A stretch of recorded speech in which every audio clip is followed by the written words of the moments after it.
आज मैं आया हूँ जय विलास पैलेस जयपुर में। और यहाँ पे आज क्या है, विंटेज कार एग्जीबिशन है। तो यहाँ पे 100-200 साल पुरानी जो जयपुर की और आसपास के जो भी रियासतें थीं उनकी कार्स हैं, और एक से बढ़ के एक कार हैं। और मज़े की बात यह है कि ये सारी कार फंक्शनिंग हैं।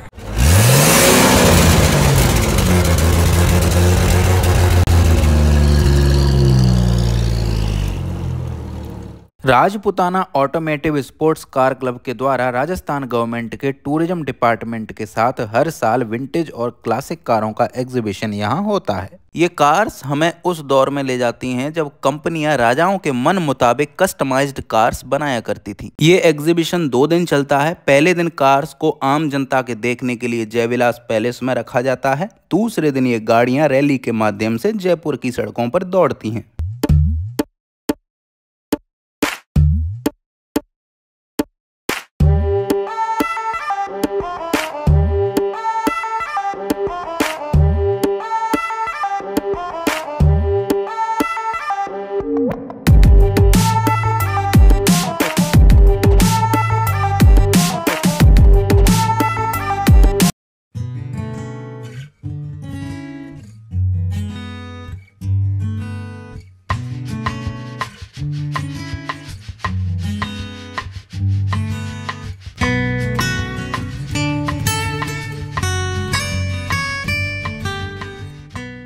आज मैंने साइकिल ली है रेंट पे ट्रैवल करने के लिए, और मैं जा रहा हूँ आमेर पैलेस, आमेर फोर्ट भी बोलते हैं जिसे।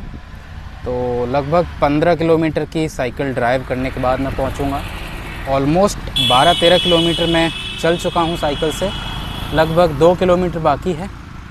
तो हालत बहुत ज़्यादा अच्छी नहीं है क्योंकि गर्मी ऑलरेडी बहुत ज़्यादा हो गई है। दिन के लगभग 2 बज रहे हैं अभी। तो अब तो ज़्यादा दूर नहीं बचा है, पहुँचते हैं धीरे धीरे। अब सोच रहा हूँ थोड़ा टहलते टहलते साइकिल के साथ जा सकता हूँ।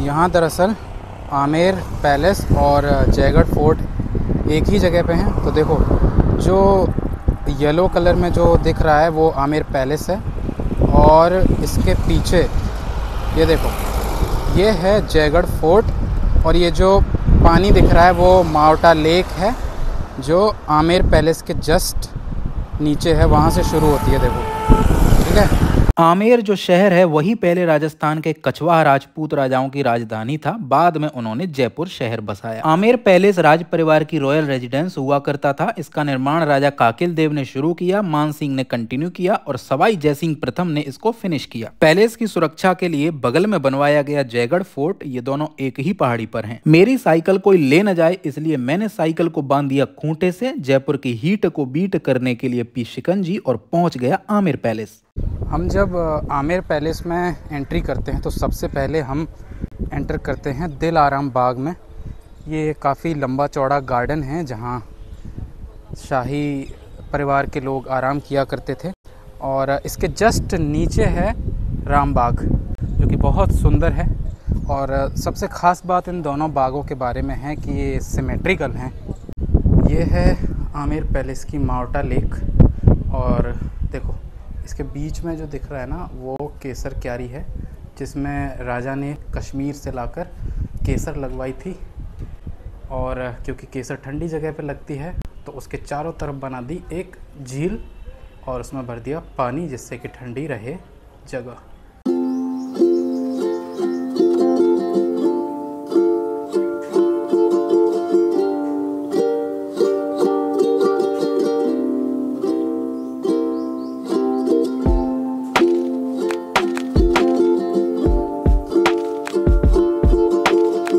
आमेर फोर्ट राजस्थान के 6 हिल फोर्ट्स में से एक है जो एक यूनेस्को वर्ल्ड हेरिटेज साइट है। आमेर फोर्ट राजस्थान में सबसे ज्यादा विजिटर्स को आकर्षित करने वाले टूरिस्ट प्लेसेस में से एक है। राजस्थान के किलों के बारे में एक कॉमन बात है कि ज्यादातर इनके मेन एंट्री गेट का नाम सूरज पोल होता है। यह है आमेर के किले का सूरज पोल। बाहर से ऐसा दिखाई देता है और अंदर से बहुत सुंदर दिखाई देता है। सूरज पोल से ही राज्य की सेना जलेब चौक में एंटर करती थी। जलेब चौक में सेना की परेड होती थी। जलेब चौक में एंट्री सूरज पोल से और निकास चांद पोल से होता था। जयपुर से पहले कछवाहा राजपूतों की जो राजधानी थी वो आमेर ही थी और ये उसका पैलेस था, आमेर पैलेस।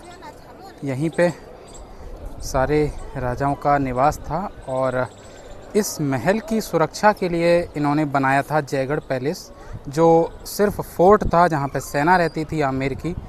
और इसके बाद ही फिर राजा जयसिंह ने जयपुर शहर को बसाया। ये है ओल्ड आमेर सिटी। जयपुर से पहले आमेर ही राजस्थान के कछवाहा राजपूतों की राजधानी हुआ करता था और आमेर की ही राजकुमारी थी जोधाबाई, बाद में जिनका विवाह हुआ था मुग़ल अकबर से।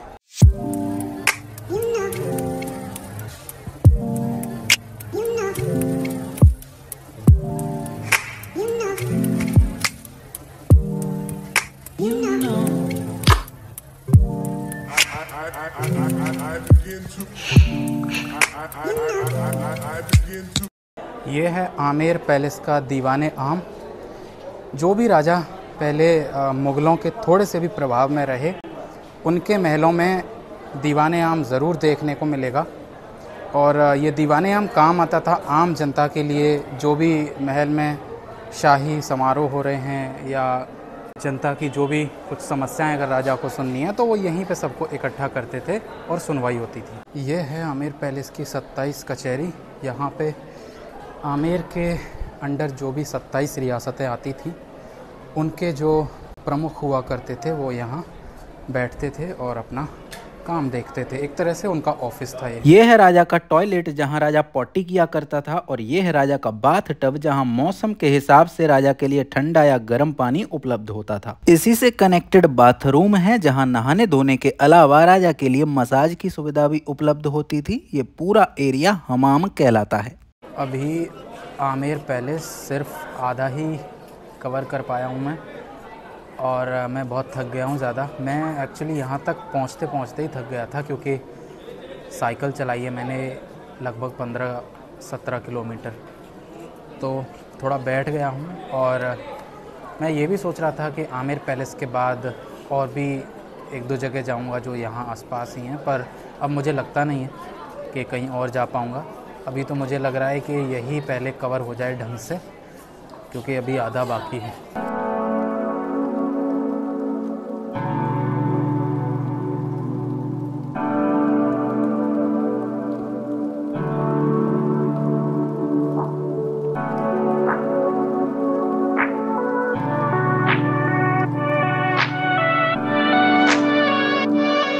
ये पीछे है आमेर पैलेस का one of the main gates, Ganesh Pol, जिस पे गणेश जी की प्रतिमा भी बनी है।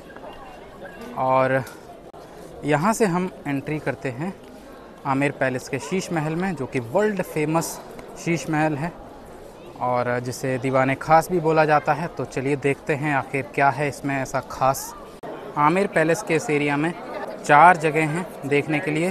पहली है ये दीवाने खास यानी कि शीश महल, दूसरी है ये बाग गार्डन जिसे 4 बाग बोला जाता है, और तीसरी जो चीज़ है वो है पीछे जो बिल्डिंग दिख रही है, सुख निवास बोलते हैं जिसे। बहुत ठंडा रखा जाता था उस प्लेस को। और चौथी जगह ऊपर है जहाँ अभी हम चलेंगे, जिसका नाम है जस मंदिर। पूरा शीश महल बेल्जियम से इंपोर्टेड कांच से बना है। राजा इसे अपने खास मेहमानों को होस्ट करने के लिए प्रयोग में लेते थे, इस वजह से इसका नाम दीवाने खास है। इसके एक कोने में भी अगर मोमबत्ती जला दो तो पूरा शीश महल जगमगा जाता है। मुगले आजम फिल्म के प्यार किया तो डरना क्या गाने की शूटिंग यहीं हुई थी। शीश महल और सुख निवास के बीच में है 4 बाग। सुख निवास महल के अंदर राजा का एसी रूम था। दीवारों पर चूने का प्लास्टर और कृत्रिम झरनों से बहता पानी इस जगह को गर्मियों के मौसम में ठंडा रखते थे। ये है आमेर पैलेस का जस मंदिर, और ये राज पैलेस की महिलाओं के द्वारा यूज़ किया जाता था। इसमें जो झरोखे हैं वहाँ से राज पैलेस की महिलाएं दीवाने आम में जो भी प्रोग्राम होता था उसे देखती थी, क्योंकि उनको दीवाने आम में बाकी लोगों की तरह एंट्री अलाउड नहीं थी आम जनता के बीच। अब हम चल रहे हैं आमेर पैलेस के लास्ट सेगमेंट में, जो है मानसिंह पैलेस, मानसिंह महल।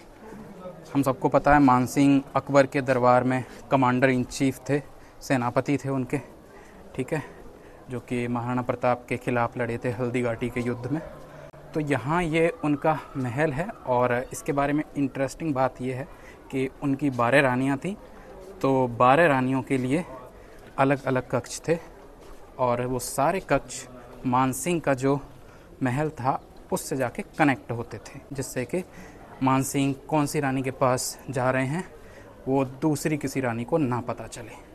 अब लाइट नहीं है तो अब जाना ही पड़ेगा, रैप अप करना पड़ेगा हमें आज के लिए। बाकी आमेर पैलेस के आसपास ही बहुत सारी जगह हैं जो एक्सप्लोर करने के लिए हैं, और मैं सोच के भी आया था कि कम से कम 1-2 जगह और हो जाएं आमेर पैलेस के अलावा, बट पहले तो मैं लेट ही आया था, फिर उसके बाद काफ़ी थकान भी फील हो रही थी, तो मैंने आराम से एक्सप्लोर किया।